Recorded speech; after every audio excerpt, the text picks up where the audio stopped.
So my name is Janet Wong, the Associate Artistic Director at New York Live Arts. Photos in there.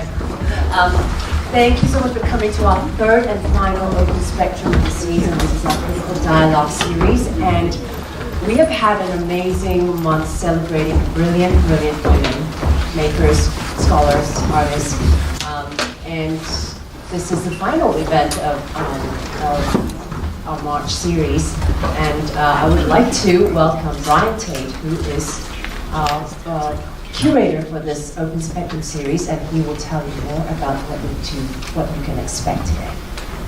Brian. Okay, thank you. Thank you, Janet. I suppose I'll do that. Hey, thank you everybody for coming tonight. And boy, there's a lot of things going on in the world right now, right? Yes. Yeah, it's great to be here and to just be in each other's company and to gather and to listen. I think we can't do enough of that, and clearly we need to do so much more of that. So very honored to be here with you all and with these amazing panelists tonight.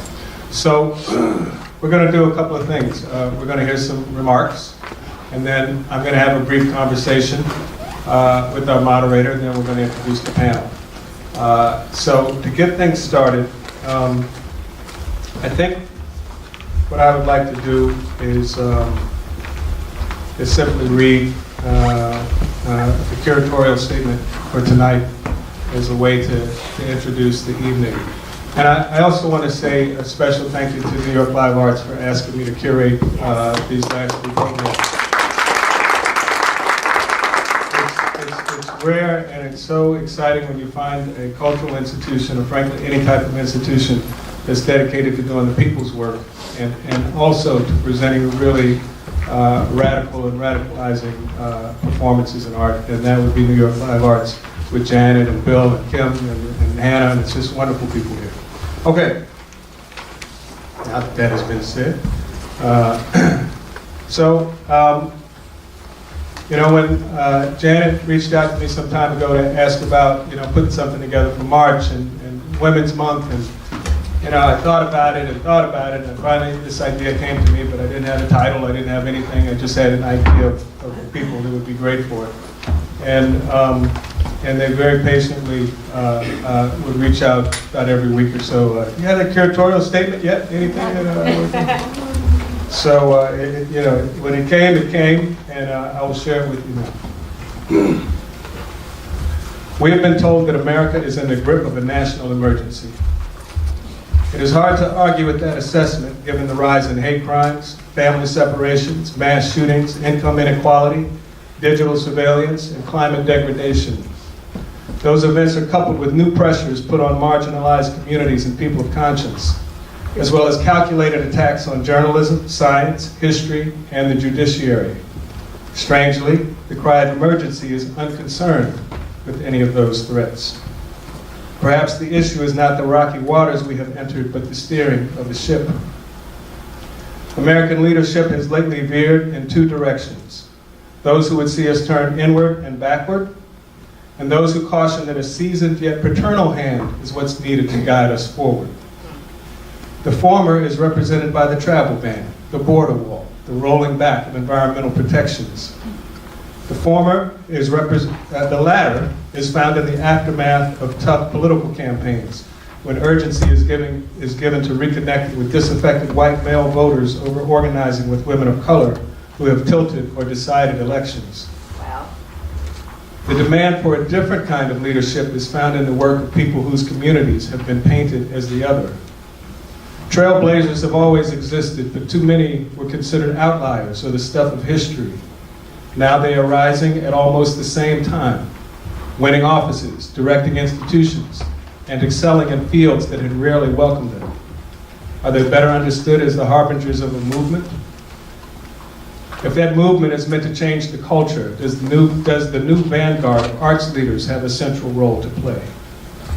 If a more inclusive and just world is our goal, are we ready to stand up, step aside, or come together as circumstances may require? Does democracy grow stronger when the people who are the first to experience or respond to inequality take hold of the wheel? When they heed the call of Audre Lorde to speak out and take action, quote, until laws are changed and lives are saved and the world is altered forever, unquote, what support will they need? And are we organized to give it? While confronting injustice, Dr. Martin Luther King Jr. expressed a radical faith in America and in the power of dangerous altruism and unarmed truth to create change. Are we again in need of that kind of vision? If we believe that every crisis contains an opportunity of equal force, and that here, both are tied to our understanding of leadership, does the national emergency before us today demand anything less than a paradigm shift? So, with that said, I would now like to introduce,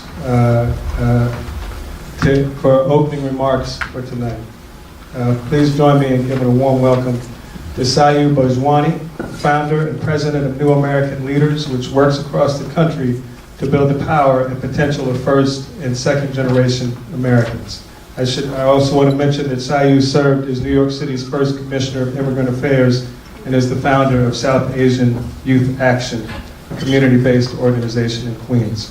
Her first book, People Like Us, The New Wave of Candidates Knocking at Democracy's Door, was published by the New Press in October 2018. Please welcome Sayu.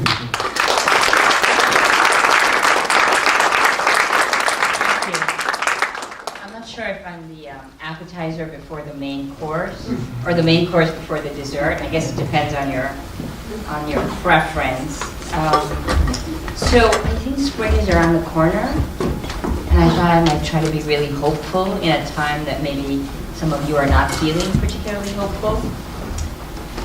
Sometimes you read in my bio that I was born in India and that I grew up in Belize.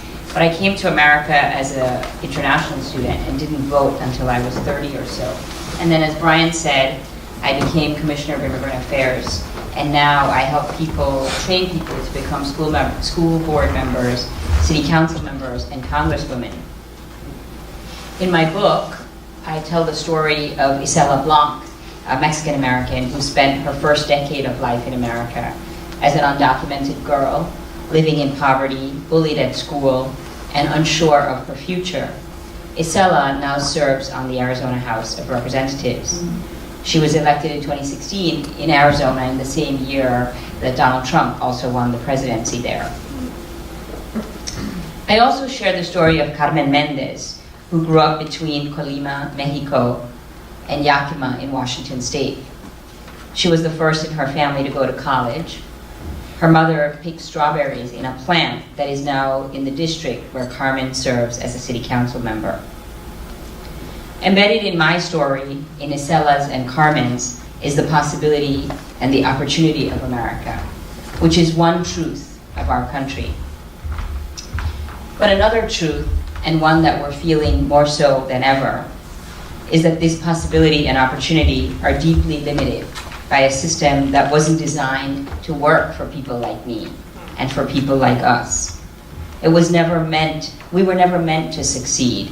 So when people talk about a broken system, it's a system that's not broken for the people it was meant to work for. And I think that we are the only ones who can reduce those barriers and even eliminate them, because we recognize what's broken about the system. We are the only ones who can transform America from being a democracy on paper to being a democracy in practice. In the work that we do at New American Leaders, we're helping to change who our leaders are so they represent the experiences of everyday Americans rather than just the wealthy and well-connected. In my book, I share stories of successful new Americans who ran and won office, but I also talk about the systemic issues that we need to address to bring change faster than one seat at a time. We don't want to see 10 women elected in every cycle. We want to see 20 and 50 and 100. There is an America that I believe in because of my individual experience, the people we work with, and the many immigrants who continue to come here despite the barriers and the challenges. We are the ones that are breathing life into America, especially its democracy, because we understand better than anyone else what political freedom means. especially if we've escaped a repressive regime, spent time in a refugee camp, or been afraid to cast our vote for one leader over another. As I said when I began, maybe you're feeling a strong sense of despair about America today. But I want you to know a few things that give me hope.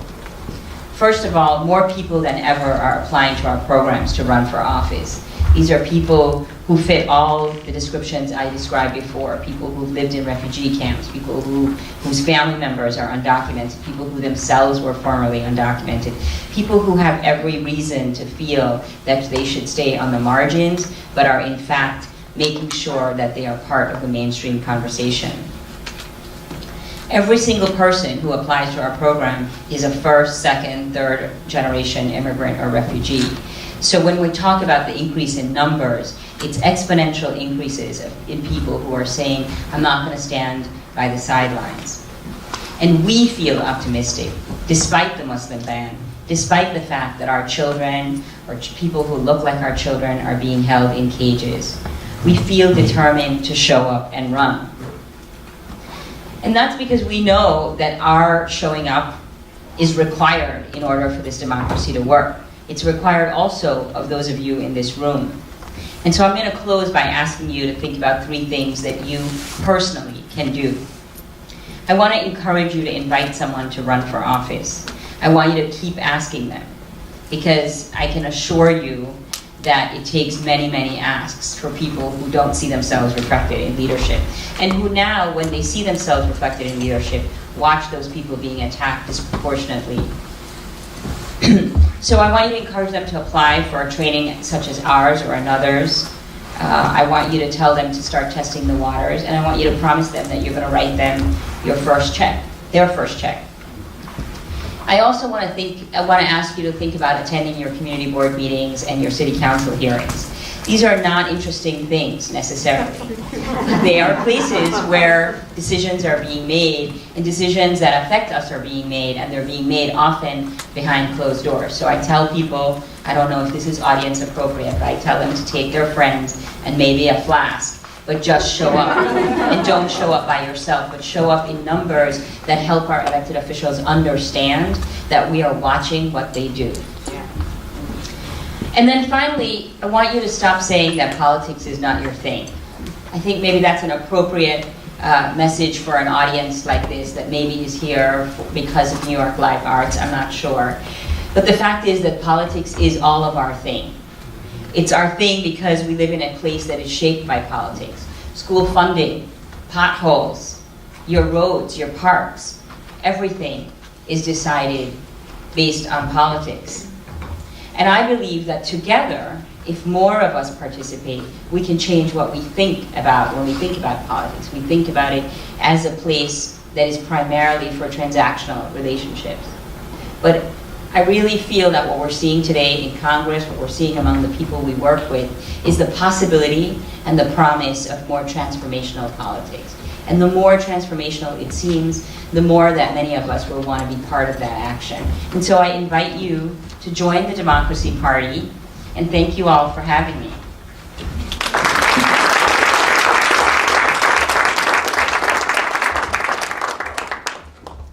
Thank you so much, Sayu.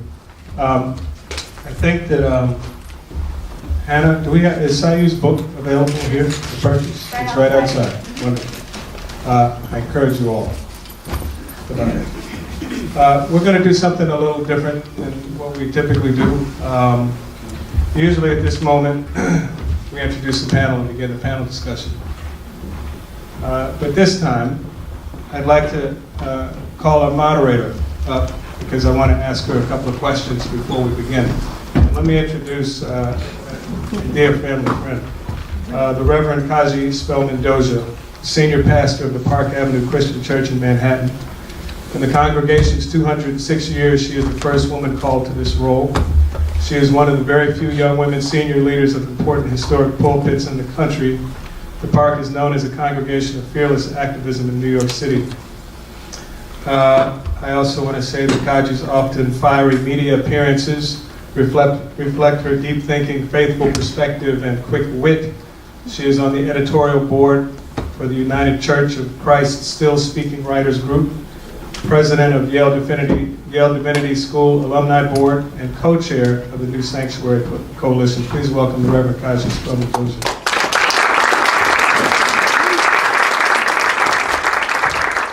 Thank you so much, Brian.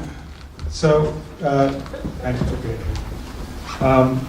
When Kaji and I spoke about this panel, months ago, the world was different. I think the world is different every day, every half week, every day now. And I just wanted to ask you to share with the audience an experience that you have recently had that was very changing and different for you.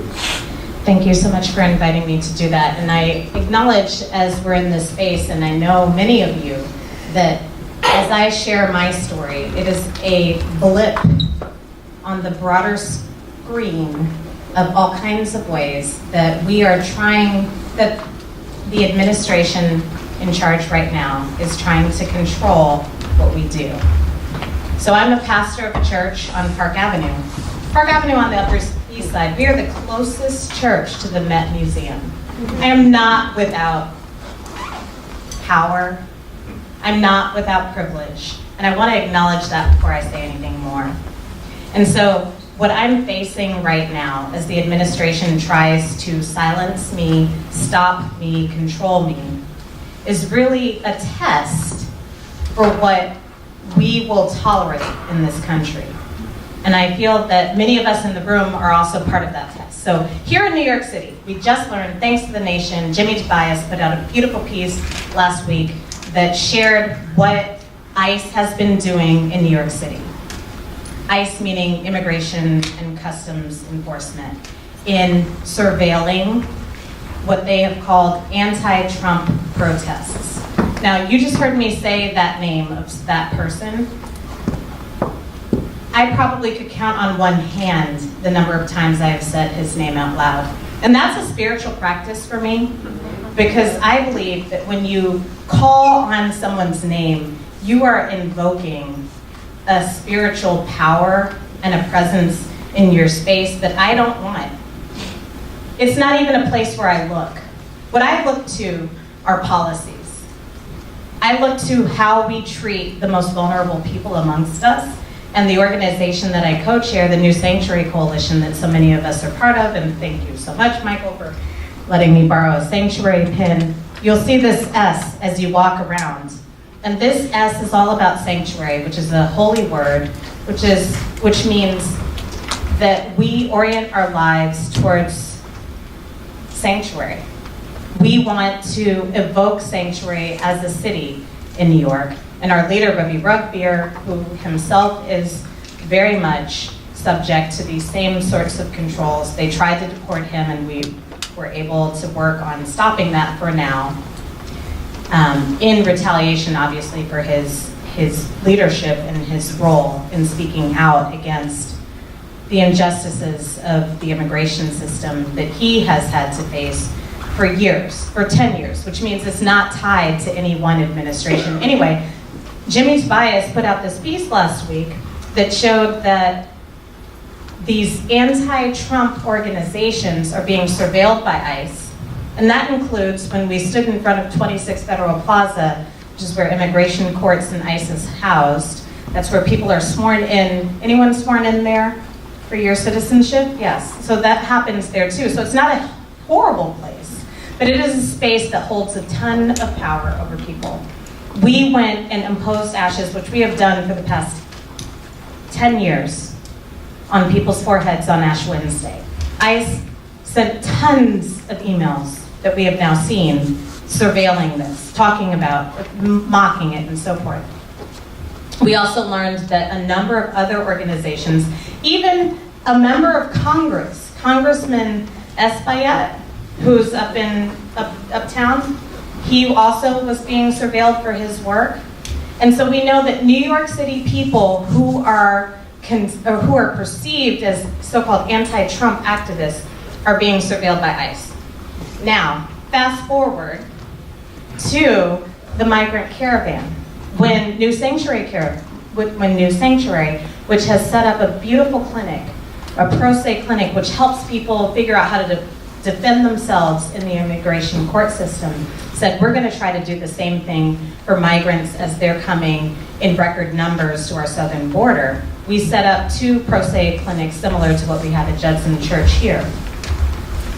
I went down as part of that effort, and what I learned was that I have landed on a surveillance list, HSI, meaning Homeland Security Intelligence, which is the group that investigates gangs, cartels, and terrorists, held me, detained me, has me on their list, revoked my security privileges, has put a flag on my passport, and all sorts of other things. And they've done this to me. I'm the only clergy person that we know of, but we also know that this has happened to humanitarian activists and to lawyers and journalists to try to get access to our information and figure it.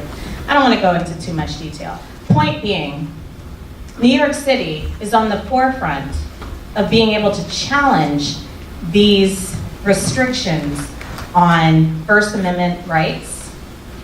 So we have the right to free speech. Amen? We have the right to free assembly. Amen? We have the right to freedom of the press. Amen? We have the right to freedom of religion. And yet, on each of those points, we have clear evidence that ICE and Homeland Security are challenging them, and unfortunately, I find myself at the center of much of this. So we too are there. Many of you, I'm sure, are also being surveilled, and we have to talk about this together. And unfortunately, why would I be the only clergy person on this list? I'm a Black woman. And what we know about Black women in this country is that we're always placed at the height of the test. We're the first ones who they will try to whip and shut down and silence and kill. And if we can figure out a way to stand together that says that we won't actually accept that kind of treatment of people, that we are together, that we're not going to be fractured on various issues. We're not going to let the religious right or other places try to put divisions between us, but we actually are going to stand up for the First Amendment. We're going to believe in the Constitution. We're going to say that this government is just as much for me as it is for immigrants, as it is for people who've been incarcerated, as it is for all of us who may somehow get fractured off of protections. Then that's, I think, what we're trying to call together now.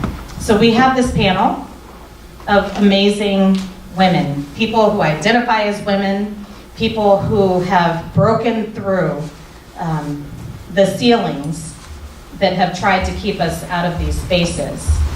And you've done the same. So we're going to embrace this time as a moment where we really do reflect together on what it means to be who we are, authentically so, I would say divinely placed, for this moment today, and how we can emerge from this conversation stronger and ready to fight back against all they're trying to do in this moment. So thank you.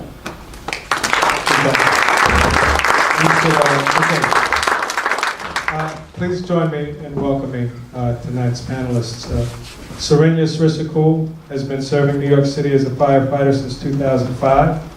She is the first Asian woman firefighter in the FDNY. Sarinya is the immediate past president of the United Women Firefighters and served in this title for 6 years. During her tenure, she had overseen the numbers of women firefighters grow from around 30 to 87.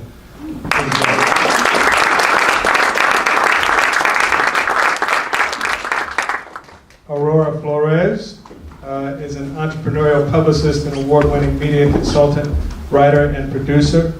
Aurora has launched campaigns for significant Fortune 500 companies. She led a team of 30 at the start of the phone wars, leading to a divestiture that broke through the monopoly. A published author and journalist, she broke barriers as the first woman correspondent for Billboard magazine and many, many other things. As a BMI composer, she writes original music for the Nickelodeon hit series Dora the Explorer. I'm going to save that for the last part. I think I remember the seating order here. Kristina Newman-Scott is the newly appointed president of BRIC, the leading presenter of free cultural programming in Brooklyn, and a major incubator and supporter of Brooklyn artists and media makers. She is the first immigrant and first woman of color to serve in this position, and her previous position as the Director of Culture and State Historic Preservation Officer for the state of Connecticut. Please welcome Kristina.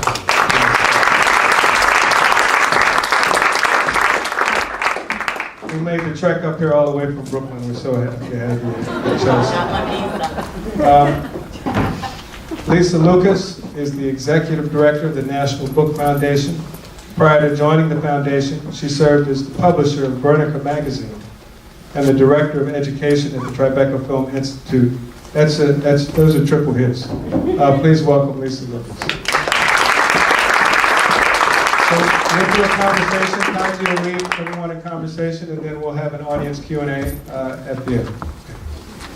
All right, well, welcome to the stage, wonderful women, and it's really an honor to be here. And my big question, and I will perhaps start at the end here, is how are you doing and what are you doing? This group may or may not know all of us, so just share that and I'm sleepy. yeah, right. I'm sleepy. Is this working? Hey, can you hear me? No. No, I don't think this is on. Let's see. It's on. Hello, there we are. All right.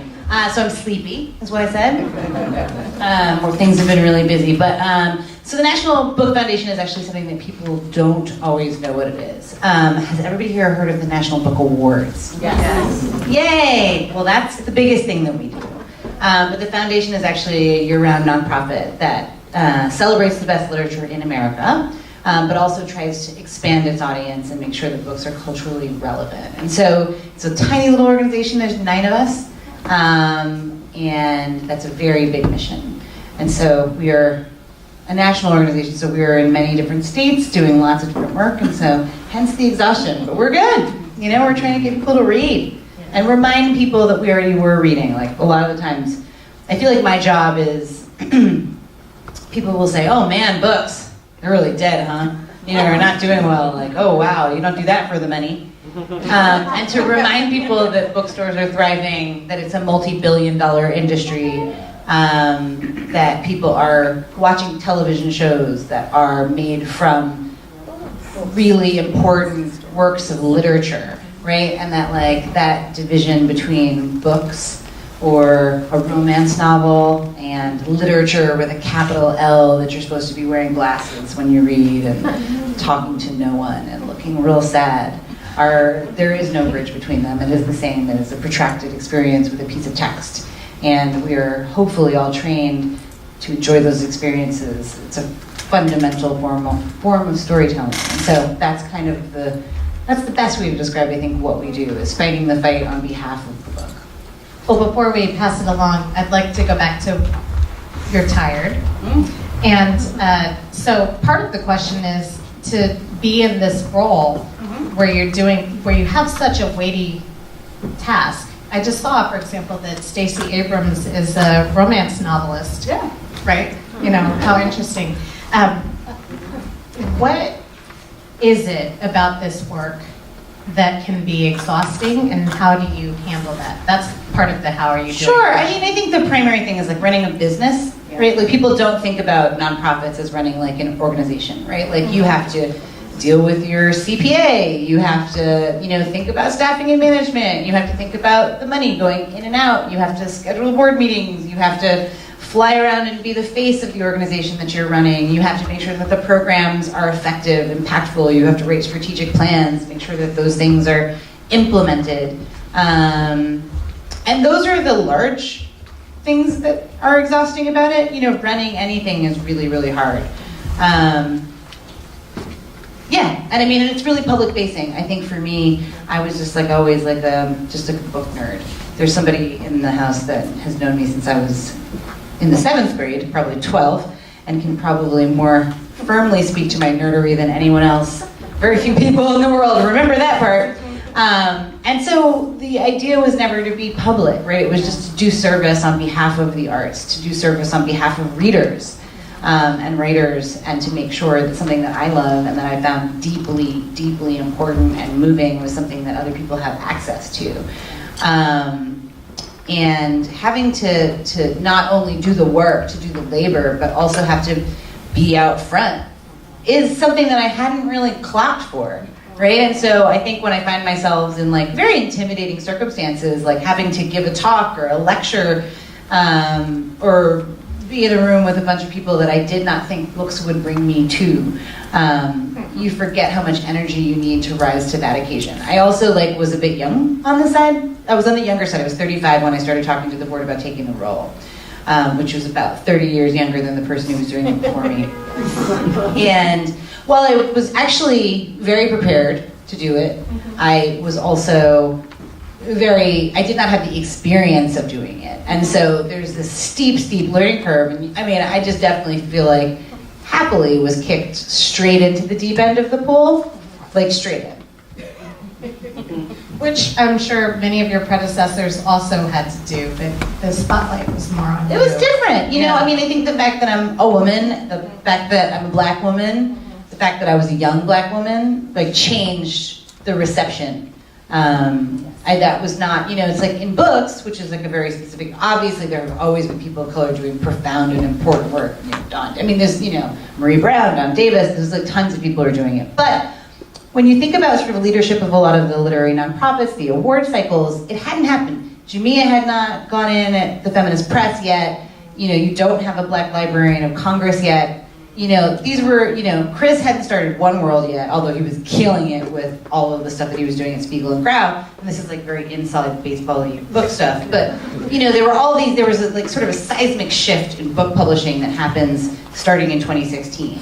And I think for that round, right, like I certainly wasn't the first woman of color to have an achievement in books, but there was this round of announcements that sort of signaled a real sea change. And I feel like it was the first of that round, right? And some of it was, in some cases, probably people had already had the jobs and hadn't announced them yet. You know, it was like, it had nothing to do with me. But I do think that there was a lot of visibility for this little organization that people knew, but it wasn't like, you know, it was a $1.2 million organization that like celebrated nerdery. Well, nerds unite, amen. But thank you so much. So, how are you doing? I'm also tired. I think everyone in this room might be tired for various reasons. I'd like to start off by offering that having come most recently from government work in Connecticut, when you do go to these political meetings, the flask comes in a bracelet form. It's easier to sneak in. And you can like literally drink it like that.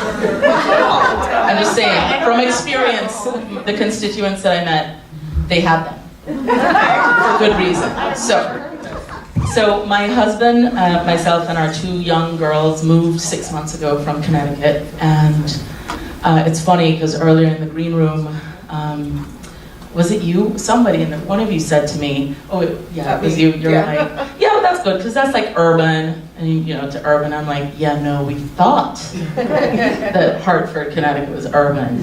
But we had foxes and rabbits and all kinds of animals. And I was like, yeah, no, Brooklyn is really urban, and it's fabulously urban, right? When Hartford grows up, we want to be Brooklyn. So I'm very excited to be in Brooklyn with my family. And BRIC is a 40-year-old nonprofit, multidisciplinary arts organization that focuses on performing arts, visual arts, and community media. And I'm thrilled to be at this place because my entire career in some way, from Kingston, Jamaica, Hartford, Boston, to New York, this organization has taken me back to everything that I've done and loved in my career. And every day I go to work, I'm astounded at the output of all we do. And we're in the process of reflection, right? Streamlining, leaning into what's working, and doing that very transparently with a fabulous 110 full-time staff that I have. It's the largest organization that I've run. And given, you know, you have one chance to make a first impression. So obviously, my first year is very important. You have to be at the meeting them. You have to go out. You have to see the people there. Because you'll be forgotten.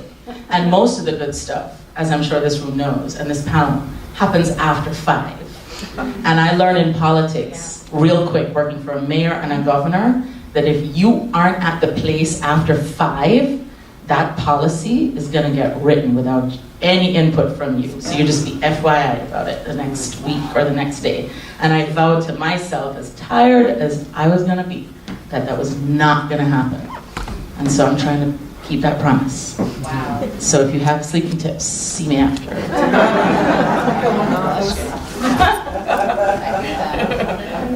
Absolutely. How are you doing? I'm tired, but it's not your fault. Thank you. I take it. It's wonderful to be here. So great to hear these two wonderful ladies here, because being one of the senior people up here, I can tell you that for people of color, and especially Latinas, the publishing world and the entertainment world, especially the salsa world that I come from, which is testosterone territory, is, so it's amazing to see these two breakthrough women at a time when I was growing up where there was none of that. Right. And even still today, when I think the only literary Latino, which I think is outrageous, is Junot Diaz. I mean, it's like what, we haven't been here? I mean, I'm Puerto Rican. I come from a colony, but we've been colonized for over 100 years. And we've been here for over 100 years. And our stories have been here. And we put a stamp on East Harlem. That's our stamp.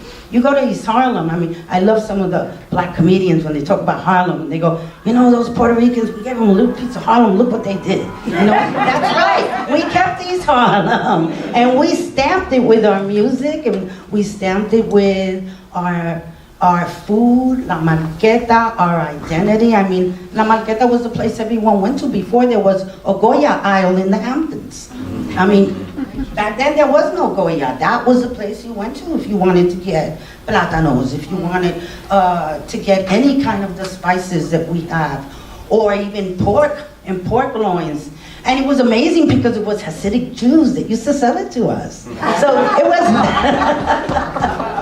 it was a great melting pot coming up. But I mean, I came from a time when, you know, women musicians, I mean, especially in the salsa world, it was coming up, it was at that time when I was coming up, like in the 70s and 80s, it was sex, drugs, and rock and roll to the rest of the world, but for us it was sex, drugs, and salsa. And we were growing up in that time when American kids rejected their parents' music. They were rejecting big band, they were rejecting Glenn Miller, and it was rock, and it was all that, and we didn't reject our parents' music. We embraced it and made it ours. And then we were living in the same projects, in the same places with African Americans, going to the same school, the same factories, the same jails. You know, so we were doing, it was R&B and it was salsa. And it was Eddie Palmieri, and it was Ray Barretto, and it was the Fania All-Stars.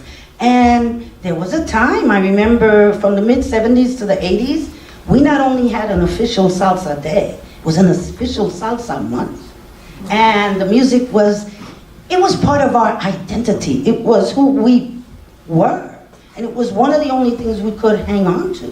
And at that time, being a first generation Puerto Rican, having a mother who was very political and taught me about our history and who we were. And that we were a colony, and that we were the product of 3 races.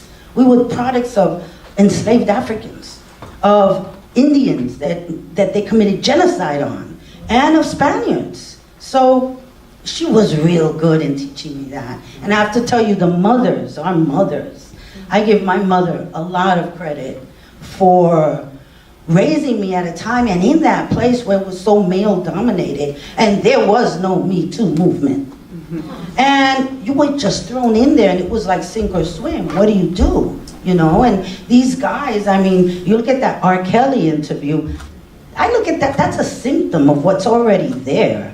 And it's very misogynistic. And I mean, we talked before about hitting that glass ceiling. To me, as a woman of color, it's getting off the sticky floor. We haven't even hit that glass ceiling. And you know, we talk about glass ceilings, but let's be real. Look at the corporate world. How many women do you see there? Very little, and the ones you see are white women. Look at the cabinet now. Look, when you look at Congress, before this blue wave came in, all white males. That's scary. That terrifies me.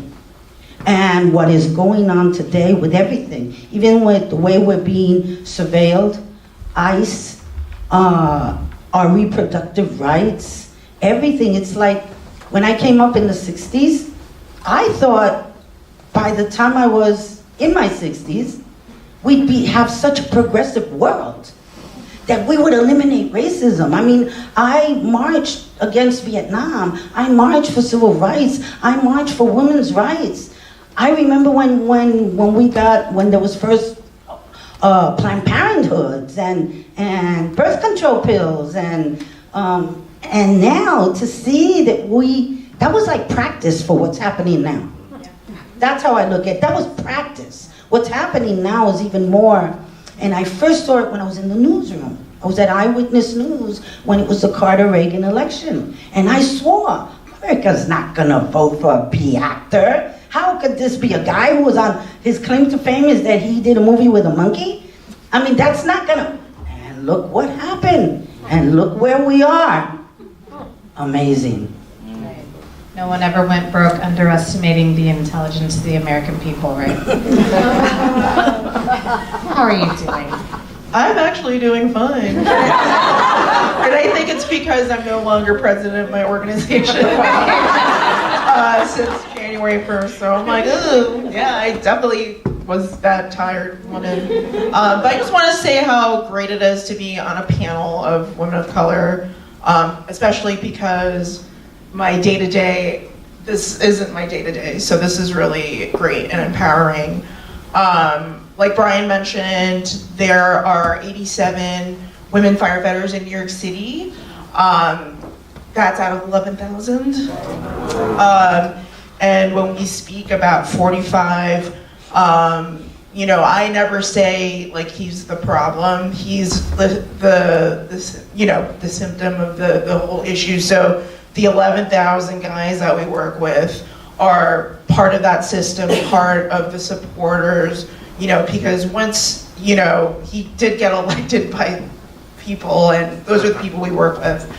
And one of the things that, you know, I learned breaking through this male-dominated space, you know, I was a feminist before, I was an activist, but I never experienced the level of harassment that I did on a systemic level and on a direct level until I became a firefighter. And being the first isn't easy. You know, I am the first Asian woman. I was called racist names when I first started. You know, just having the feeling of walking into a space, being the only person of color, being the only woman, and knowing that you're not wanted there by your peers. I was forced to change with the men in their locker rooms. When I was in fire academy, I was forced to cut my hair short like a man. I was, they built an obstacle course, they named it after me. An obstacle, and named it after me because they knew they were gonna, that I was gonna fail it, and the women after me all failed it. I mean, it's hard to like talk about because it's so much, but like at the time, there were only 30 women firefighters on the job. When I applied, there were 25. So inherently, I knew I was entering a really sexist department, but being in it, living in it, was just another level. So how did I, you know, survive? How do I continue to survive? A lot of it had to do with the United Women Firefighters and my sisters. And I want to give a shout out to my two sisters who are here to support me today. Shanice, Salcedo, and Regina Wilson. They're always been there for me. it was so important for me to find a community of people who understood what I dealt with. And as women of color, it's also the racism and the sexism. And when the intersectionality was coined recently, and it was just like, yes, that's it, intersectionality. Finding, and that includes LGBT too. And just being surrounded by just everything that, you know, the current president represents is kind of our living, breathing work environment. And so it was so important to me to wake up every day to ask myself, how do I fight it? Because I think my beginning of my career, I just kind of went with the flow and wanted to get along, wanted to live my life and my career. But I reached that tipping point where I just couldn't do it anymore. And it was this time where I was at the firehouse and, you know, my bully was there. And I was like, you know what, I don't want to work with him. I'm gonna leave the firehouse, work at another firehouse for the tour, come back. And it was like my food got thrown out, the air out of my bicycle tires got let out, and then he wrote on the board, women shouldn't be women don't belong in the fire department. And that was it for me. It was 3 years at that point of eating crap like that. And I was just so fed up. You know, when you're a marginalized person in the fire department, when you enter, every white guy tells you to not file an EEO complaint. Our internal EEO. We have EEO, we have city EEOC, we have DOJ, but we have an internal EEO. And What does EEO stand for? Equal employment of opportunity, and it's just a violation of any protected category ranging from gender, race, sexuality, military status. There's a bunch of categories, but whenever they see anyone marginalized, that's obvious. It's, you know, we're all protected by EEO, but when they see a person of color or they see a woman, see both, you know, then it's, I got the message loud and clear for years. Don't ever file an EEO complaint if there's issues. Settle it in the firehouse. Settle it with your senior man. And I did that. I did that for 3 years. And that was my tipping point. I could not eat it anymore. And so I filed a complaint, got retaliated against. But at the end of the day, I just had to reach to my sisters for support to get through it. And when I had 8 years on the job, that was when it was my time to become president of the organization. There's not many women, very few of us are active, or very few of us are activists. Regina was the president before me, and so she passed the baton to me. And that was a point of empowerment for me too, because I was seeing a lot of the stuff that I went through with the women behind me. And particularly a person who was in Fire Academy who made my life really difficult was doing that to the newer women. And through our hard work, through our organizing and advocacy, we're able to remove him from that position and make it a lot easier for the other women. And this wasn't it wasn't like, oh, I did this and whatever. It was a group effort because like as those of us who are in social justice activism know that it takes a village to be able to do these things. So speaking on the phone with another woman of color before I came here who's getting harassed in her firehouse, and I was just telling her, when I filed my complaint, it was short-term pain for a long-term peace, because now, people are kind of afraid of me. So, I kind of don't have to worry, when I go places. It's they might whisper behind my back. You can't change the way that they think about you, but you can change their behavior around you. And that was just my advice. I was just I just don't worry. I don't, I used beginning my career, I would dread going to work. I would look into the schedule book to see who's working, is my bully working? I would be so stressed out. We work long tours, 24 hours, and I would just, it was just like a terrible place, and I'm just not there anymore, and which is great. Not to say that it won't happen again, But like at this point, like, you know, people are kind of afraid, the guys are kind of afraid of me, so I don't really worry about it at this point in my career. And, you know, it's been great to see the changes. When I first started, there weren't women bathrooms in all the firehouses. 2016, that's when we started getting women's bathrooms in all the firehouses, which is crazy. And I do want to say too that the organization that I helmed, United Women Firefighters, we offer a free training program for women candidates who want to become firefighters. And that was a key thing that helped bring on the large numbers that we had in the past 6 years. And if you want to check it out, UnitedWomenFirefighters.org. Please feel free to check us out. We're a great organization. Thank you. Wonderful. Inspiring to learn. We have this whole panel of women who are firsts, which means that there are institutions that we have worked through that were specifically designed to not have us in that place. And then there were people, I believe, for each of us who helped us to get there. I would be curious to hear, maybe starting with Aurora, who helped you? Who pulled you up so that you could be a first in your work? Actually, it was another woman who recommended me. She was a publicist, Jewish woman, Harriet Wasser, may you rest in peace. And I was already writing for a local magazine, and I was writing about music. And I used to write for the college, for the newspaper, for the Meridian. So I had my hands in journalism, and I was in a publishing firm. I was actually at Harcourt Brace Jovanovich, and I quit there to go to this Latin New York magazine. And then from there, this Jewish woman recommended, because they had 3 Latino men at Billboard before me. One of them used to also write for the Daily News. But at that time, they caught them taking payola. That was a big deal back then. They were getting paid. Payola means the magazine pays you a certain salary. But then since we were doing music, there were certain managers that wanted, like, oh, can you put them on the front page of Billboard is the Bible of the music industry. So payola was a big thing to be caught taking that, because Billboard has a certain amount of integrity, and they wanted. Now I was young, I was at this magazine, and then from the magazine I had gotten a full tuition, a scholarship to go to Columbia University. So here I'm at Columbia University, I'm at the School of Journalism, and they wanted someone young.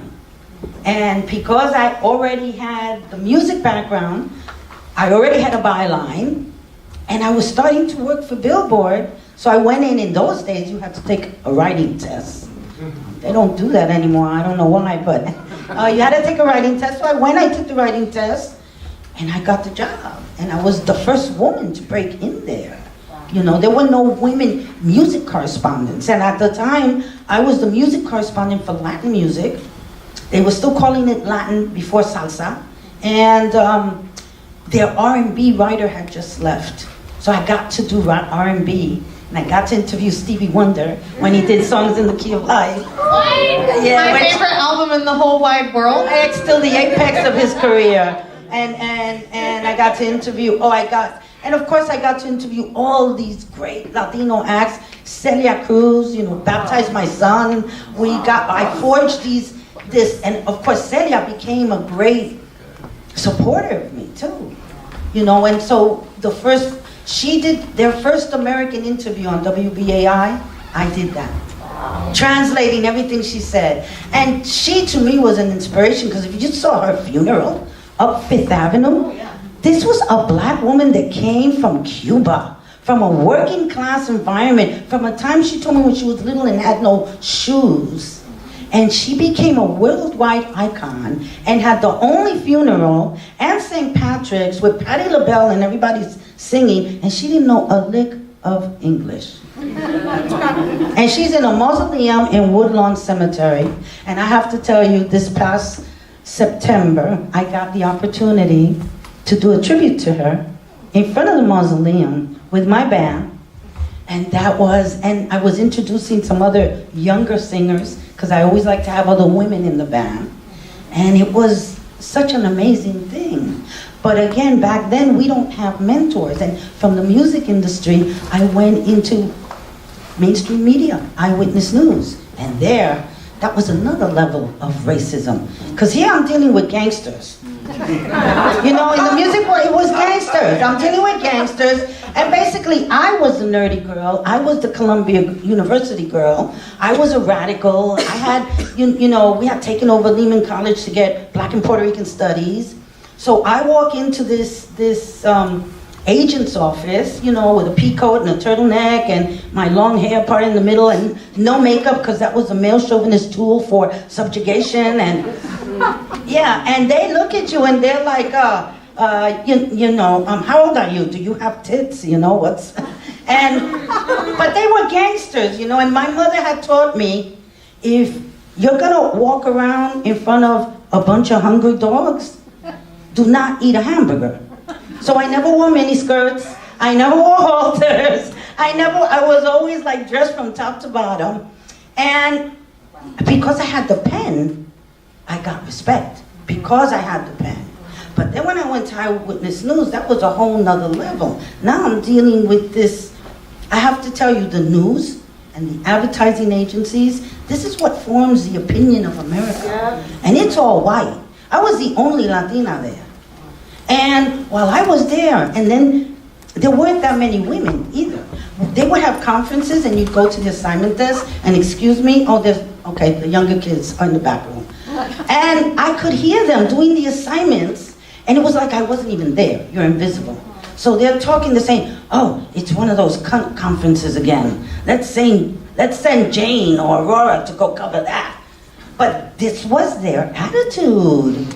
And it was as if they could really abuse you in a way, because now, to them, this is a coveted field.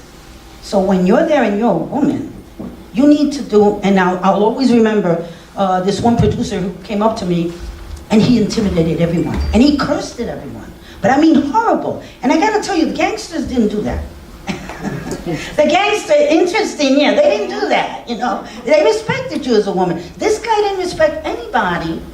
And when I had to work with him, and he knew I was new, and he gives me the lowdown, when he finishes, he stands up, 6'2". I'm all of 5'0". It's a form of intimidation, right? So he goes, well, one last thing, I'm a salty New Yorker, and if you make a mistake, I'll curse at you. Don't take it personal. So I stood up, all of 5 feet of me, and said, oh, okay. Well, I need to tell you, I'm a Latina.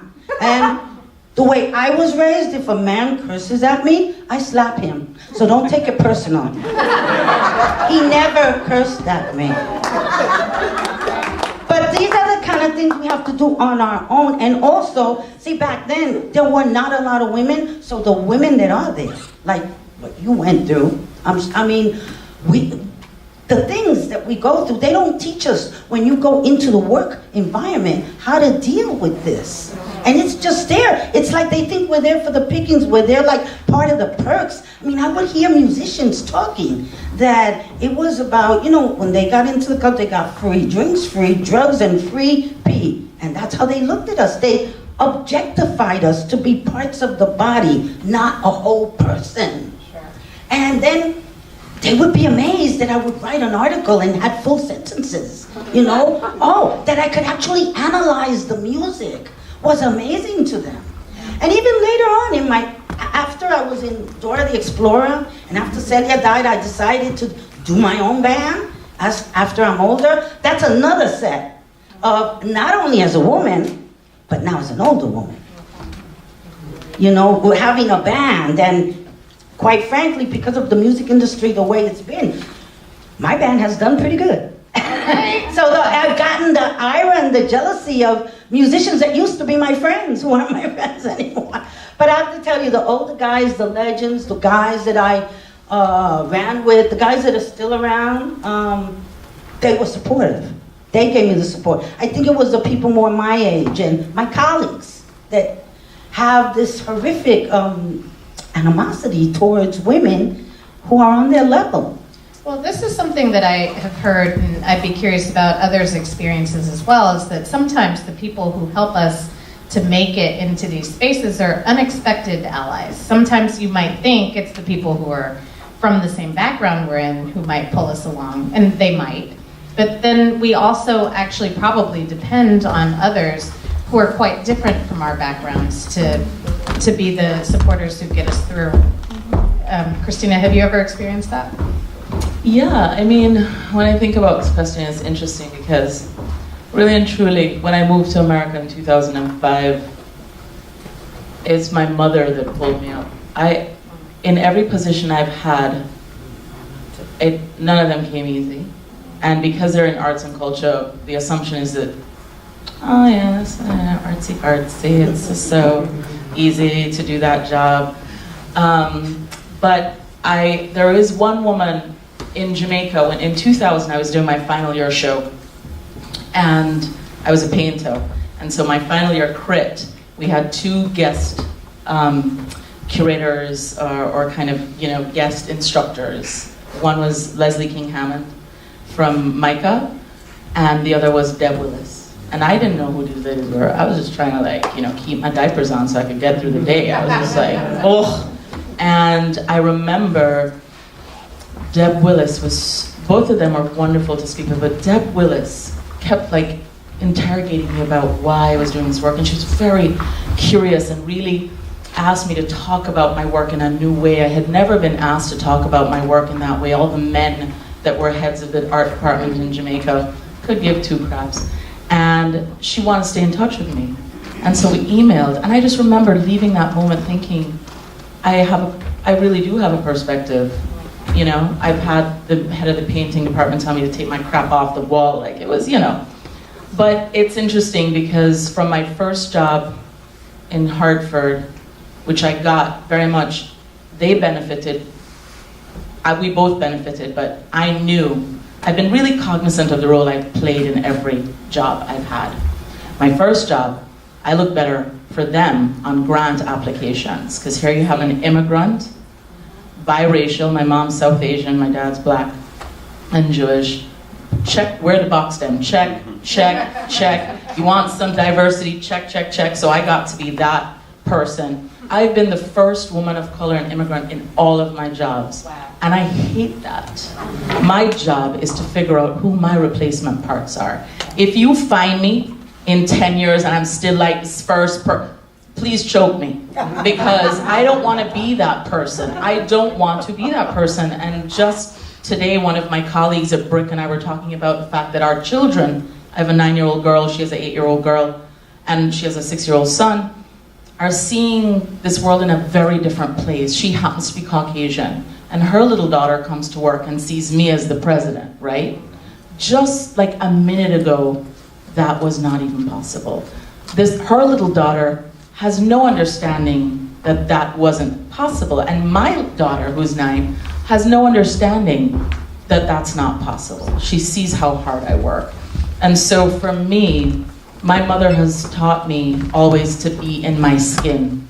Sometimes it's helpful, sometimes it's not great, because I can't help myself. I gotta be I show up, and you can ask my fabulous team that's here from Brick, sometimes they're like, did she just say that? And I'm like, I apologize. But part of that is owning and celebrating who I am and not apologizing. And even though I acknowledge code switching, which I do all the time, I do it in a way that will benefit me. And I'm not here to be somebody else's puppet. Okay? This is happening on my terms. And so my mother has taught me that, and many amazing women and men in my life. And it was also interesting that a lot of white men, let me rephrase that, not a lot. Just make it a couple. But you know what, that weren't in my sector, that were in other sectors, they were in investment banking, or they were in the film industry, really helped me think about possibility, right? And another thing that we have to do as women of color too, is stop behaving like we're crabs in a barrel. Okay? My success does not take anything away from you. Actually, come join me. I don't need to climb over you. I'd like to give you a leg up. And if we just become comfortable with not being the only one, and not being crabs in a barrel, we will have so much more power when we just invest in each other first, okay? Instead of trying to get on that other VIP list and being like the only black person in the room, so you can be like, oh my God, I was the only black person at that party, it was so, oh, you didn't get an invite, sorry. So, I'm really excited about being on this panel with women who I know that y'all aren't like that. So, that's great. I just want to say, I do want to acknowledge that there is a gentleman here from Trinidad who gave me a break on, he was the former news director for WBLS. And he's right back there. Dwayne Gilman. And he gave me my first break into inner city broadcasting. And I was actually doing some shows there. So I do want to acknowledge some of our brothers, when they're in our corner, they can be in our corner. But honey, the others, there's monsters and they can come in all colors. Well, and that's just the thing, is that if we're the first, that means that there are people, men, who were there before us who didn't And recognize come. that. Yeah. And recognize that. Yes, although there also could be tons of men who didn't do that, so we acknowledge both. How does all this sit with you, Lisa, in your experience? You know, I was thinking about it. I had some time to think. Because I was like, uh-oh, I hope I'm not first. And, you know, so I lately have been thinking about sort of the extraordinary privilege of my life, right? Like, I'm not made by myself. I did not pull myself up by my bootstraps. I'm the fourth generation of black people that did very well in this world for various reasons. And I think they suffered quite a lot for the things that they managed to achieve. And so when I think about what pulls me up, right? So my grandmother ended up being superintendent of one of the school districts in the Bronx in the 70s and 80s. She went to Columbia as a single mother. She had gotten divorced from my grandfather, got her PhD. My grandfather was the only black student at Cornell Medical School. He was a jackass, but he, you know, he was smart and he figured it out.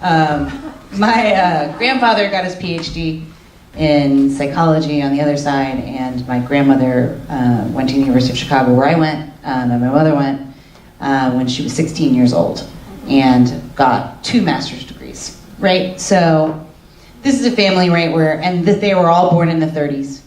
It was a complete disaster, I think, you know, having to wade through the world, being very determined, being very smart, and having almost everyone tell you no. Next generation, right? You've got my mother and my father. And my father drops out of high school and becomes a musician. And my grandfather, who's a jackass, was like, you'll eat beans. Yeah. But he did it, and he made music, and he joined a band when he was 18 years old and was very successful as a musician. And my mother went to college and decided she wanted to work in advertising, and did that, and surrounded herself with lots of people of color who were successful and interesting and creative.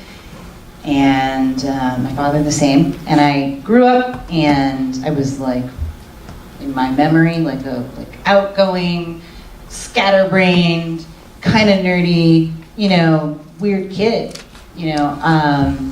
And no one ever told me any of that was wrong. No one ever told me that I wouldn't be whatever I wanted to be. Nobody said, you gotta do this, you gotta be a doctor, you have to be a lawyer, you have to be anything. They said you were smart. Do whatever you want to. You know, and so I came up in a world, you know, where I felt empowered from jump. I never thought about it. I never thought there was something I couldn't do. But I do think it's interesting, right? Like, because that's not everybody's experience. It's not necessarily translatable, but I think it does show you, right? Like, what 3 generations of people who've been able to seek out the opportunities that they have wanted to in their lives, whatever problems it may have caused in their lives because they're dealing with obnoxious and very pernicious social issues through the, you know, on their road there. What it creates in me and my little brother is an absolute confidence that you can do what you want to do.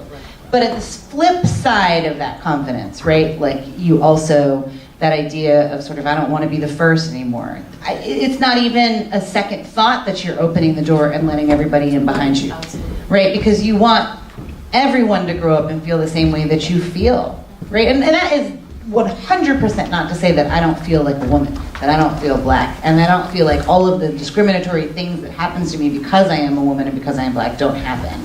but it never made me think I wouldn't kick that door down, you know, if needed. And it never stopped me from seeking out an opportunity. In terms of who got me where I am now, you know, funnily enough, you know, from my first job at 21 years old at Steppenwolf Theater Company, a woman hired me, Jenny Benman, and Sandy Kruzchak, who ran that development department at Steppenwolf Theater Company, and they hired me, and they trained me, and they didn't think twice. They thought, she's energetic, here she comes. Then, Janine Nina Trevins, who runs Tada Youth Theater here in the city, hired me. Bonnie Butkus, who was the director of development, she trained me and was my boss. You know, and then I left, and Sydney Meeks at the Tribeca Film Institute hired me, trained me. You know, and then, you know, Virginia McInerney at Scholastic Art and Writing Awards hired me, trained me, never thought twice. You know, Guernica was a little bit of a weird thing because it was like sort of all volunteer when I started. You know, but I didn't work in books at all. And the co-founders of the Brooklyn Book Festival were here, and they let me, with zero book experience at all, become the chair of nonfiction. I did not have any professional capacity, and they brought me up. And I would not, 100% would not be the director of the National Book Foundation if those two women had not been like, that's a good idea, so shout out to you. You know, I remember Carolyn Reedy, the head of Simon & Schuster, the only woman to run one of the big five, you know, sitting in this room of people interviewing me, and she looked at me and she said, is there any part of this job you think you can't do? And I said, no. And she looked and she went, and that was, you know, that Carolyn was like, I am no obstacle to your getting this job. And Carolyn is a powerful woman with a lot of personality, and if I had answered that question wrong, I bet you $1 million wouldn't have this job. So it's like I worked for two men in 18 years. Every single job I have is because of women. I work with, in, around women. I have 9 people in my office, 8 of them are women. You know, and you know, and half of them are people of color, and I didn't even try. You know, I mean, so it's like, I guess I just always feel, and some of the worst people I have ever worked for on planet Earth have been women. You know, I mean, it's like, but I just, for whatever reason, and maybe it was the choices I was subconsciously making throughout my career, you know, I just have never, it never felt like, it always felt like I knew something that people didn't know. Like, oh, you don't know about this, so I can help you. Do you know what I mean? Or like, it always felt like additive. Like being a woman and being a black woman always felt like my strength. You know, not just as like a person that makes me this, that, and the other, but it felt like a professional strength. Because it gave me the capacity to sort of maneuver in ways that people who, you know, fell short. The other thing that I would say that really empowered, I think, a lot of what I do is my mom worked at a place called Uniworld, which is a black ad agency. I would think Uniworld. Did you? Do you know Kay Lucas? No, I was there much earlier when Frank Foster's wife was there. Mm-hmm. Yes. So my mom was at this place called Uniworld, and she worked for Mingo Group. She worked for a bunch of that came later, yeah, black ad agencies, and with Byron, you probably remember. Byron, I know, yeah. And you know, I just remember her talking about, you know, okay, we're doing this campaign for Burger King or for AT&T, and I just remember thinking, God, like this is so much money. They're marketing these enormous things to black audiences. And everything I've ever done is like, at Steppenwolf, when you're building audiences, right, education is building audience. You know, it's all about getting people to love an art form, and it's just the black dollars that were left on the table were extraordinary. Yeah. Like, the money that people just said, forget that money. They're black, I don't want it. You don't want millions and millions and millions of dollars. We over-index on consumption in every single possible entertainment arena. That's insane to me. And that was like a lesson, you know, about exclusion that I learned really early. And I just always thought, like, here's where we look. And I traditionally worked at mainstream organizations. I haven't worked at black organizations. You know, I've worked at organizations that have been like sort of like broad spectrum cultural organizations. And it's just like, you know, book publishers are learning right now, yeah, we buy books. You know, kids publishers, minority, majority, now. They're still saying though, Latinos don't read.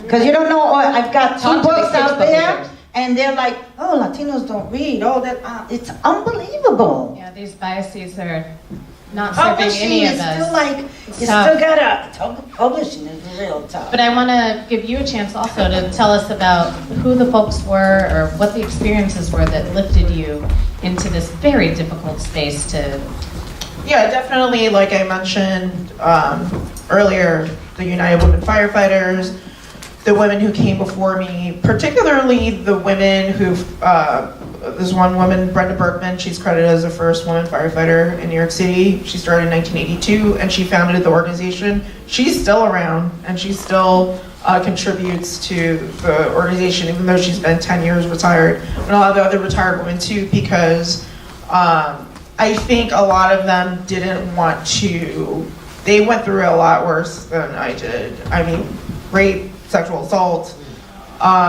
wives picketing outside of the firehouses. I had a woman who couldn't believe I was assigned to my firehouse in the East Village because when she worked there, the captain said, "I don't want your black lips touching my silverware." And this is like in the 80s, 90s, so it wasn't that long ago. And they didn't want that to repeat itself because they went through hell. And so, you know, I inherited that legacy. In terms of people who are unexpected allies, I have plenty of straight white guy friends in the fire department, including my firehouse. Allies is another thing when we talk about fighting for justice. You know, my first year as president, you know, I was in my early 30s. They were trying to fail there were 5 women in Fire Academy. They were trying to fail all of them. And I called the commissioner for a meeting and he said it wasn't important enough to meet about. They called me the California girl or something like that because of the way I speak and just as a way to just discount my age and the time I had on the job was constantly brought up. And so I called the black group, the Hispanic group, and the Asian group. I was like, let's meet with the commissioner. He can't say no to all of us. Banded together. Unfortunately, the Hispanic group, they call themselves the Hispanic Society, dipped. But the 3 of us met with the commissioner and I was able to confront him on all of the rules and laws I was breaking. And in my career, aside from the women, like the men who've been like with me as my allies were black men. From Proby school, the 2 black guys drove me there and back home and studied with me. I knew all the black guys I went to Fire Academy with. We're still in touch. We meet like practically every anniversary, like we meet. The black organization, the Vulcan Society, has been around before the Civil Rights era, fighting for black firefighters' rights. They were protesting during the Civil Rights protests, the firefighters using fire hoses against Civil Rights protesters. They were protesting that. They were organizing around that. And when the first women came on the job, they were the ones who were the first to accept the women. I just want to give a shout out to Regina. She was the first woman to helm the Vulcan Society ever, and it's over 76, 77 years this year. So I just, you know, I wouldn't, and I have to say it's because anti-black racism is so bad in this country, very magnified in the fire department. Even though it's in New York City, it's very, the guys we work with are from the suburbs for the most part. So they really like understand when we talk about sexism and sexism plus, they totally like hear where we're coming from. And anytime, you know, the past 4 years, Regina was president of the Vulcan Society while I was president of the United Women Firefighters. It was a natural, like we did so many events together, so many like rules. The Vulcan Society had a successful racial justice lawsuit that de Blasio settled. It was 10 years in the making, and he settled it. A lot of the policies for fairness and hiring that were put in place helped women, even though women weren't directly included in the lawsuit. So it's decades in the making. It was such a pleasure working with Regina, and we were able to accomplish so much with being women of color and looking at issues through the lens that we have. You know, we were able to accomplish a lot. So Wonderful, thank you. So we have one more question, and this panel discussion is all about the paradigm shift. And we don't assume necessarily that there is one, but is there, now that you're the firsts, is there a paradigm shift for women in leadership in this country? How do you see it? And what's next? What other paradigm shifts do there need to be? I definitely feel that there is more of a shift, especially with women being in leadership roles. These are definitely, I mean, I was a pioneer, and there were more pioneers before me, but to see still more women, especially you, I mean, I gotta say, you're on the front lines. I mean, you're on the front line. And I mean, even my career, we have more romantic entertainment, but you're not only saving lives, but you're also saving other women, and you're also bringing up women. I mean, what you're doing is frontline stuff. Well, because these are public servants who have to serve women too. So how about being able to be, thank you And so how much. about women serving women makes for better service? Right, Yes. right? Because when we go to EMS calls and women are in compromised situations, passed out naked on the floor, how many times have I been on a call and they're at a women's locker room bathroom, they're like, thank God you're working here. Yeah. I don't work there every day though. And neither do these women, so well, the other half of the year. Do you want to say more about the paradigm shift though? Do you feel like there is one? I mean, I think it's been great in my career, doing justice work in the fire department. It's been great to see the change of myself and the change on the job, because there's so many more. We're close to 100, which doesn't sound like a lot, but we've never reached 100, which is 1%. We're close to 1%, which is amazing. We've never, I mean, before it was just it was just different when I first got on. And to see, and there's a lot of women in leadership and headquarters too, so that's another change too. And in the country as well, it's been great, the blue wave like you were talking about. It's been great to see people that look like us representing us and our issues, and I think that is great that... we need more of that. You're training. Yeah, we need more of that. We definitely Lisa.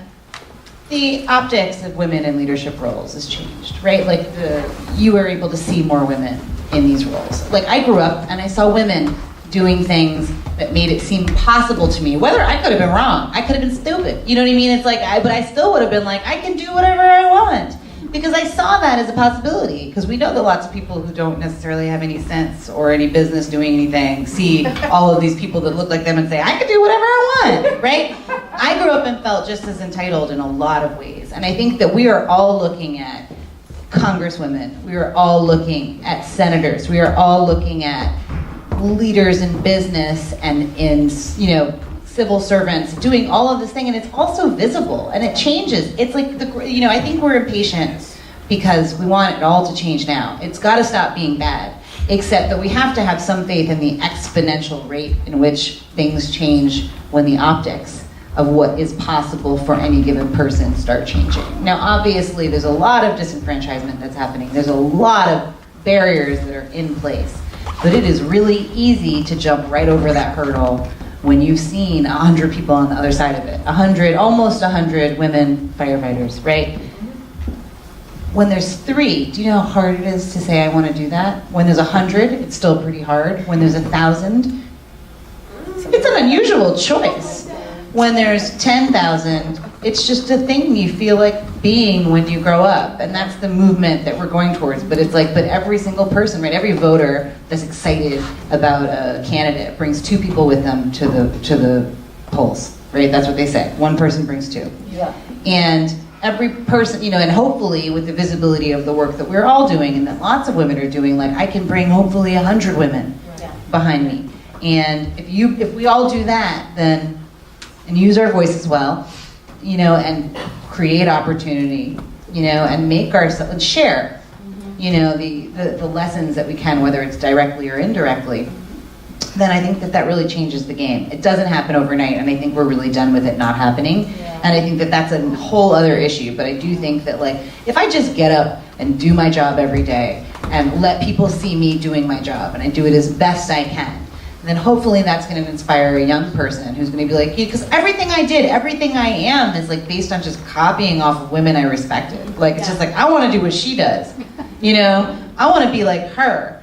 And so if you can provide that model for somebody who might not at all naturally think, I'm going to be like her, you know, and say, you know what you should be? You should be like me.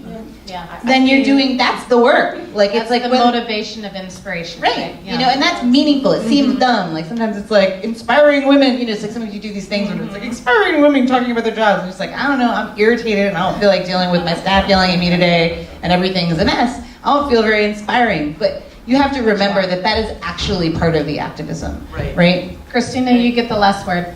Well, I completely agree with what my colleagues have said.